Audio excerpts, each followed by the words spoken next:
मालकानगिरी जिलार माथिल ठारे 80तम गुलिकांड दिवस पालित होइछि। एथिरे मान्यवर नवरंगपुर सांसद रमेश चंद्र माझी मुख्य अतिथि भाव में जोग देइथिबा बेले सम्मानित अतिथि भाव पूर्वतन मंत्री तथा कोटपाड़ा विधायिका पद्मिनी दियाना, पटांगी विधायक प्रीतम पाढ़ी, जिला बिजु जनता दलर सभापति तथा चित्रकुंड विधायक पूर्णचंद्र बाका, शहीद लक्ष्मण नायक नाती मुकुंद नायक और मधु नायक जोग देइथिबा बेले अनेक मान्यगण्य व्यक्तिों सह छात्र छात्री माने मध्य जोग देइथिले। प्रथमे स्थानीय शहीद भवन ठारे शहीद लक्ष्मण नायक प्रतिमूर्ति रे पुष्पमाल्य अर्पण करी एक विराट शोभायात्रा रे बाहरी माथिल छकरे महात्मा गांधी प्रतिमूर्ति रे पुष्पमाल्य अर्पण करथिले।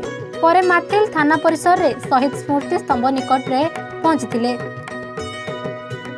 सेठारे शहीद संग्रामी को पुष्पमाल्य अर्पण करी श्रद्धांजलि अर्पण करथिले। ए अवसर रे पुलिस पक्षरु शहीद मानकु गार्ड ऑफ ऑनर प्रदान करा जायतिला। परे कल्याण मंडप ठारे आयोजित संस्कृति सभा उद्बोधन दी सत्याग्रह करी माथिल थाना उपरे जातीय पताका उड़ाइबा बेले पुलिस गुली और लाठी चालन रे मृत्युवरण करथिबा शहीद वीर संग्रामी को समृद्धि चारण करथिले।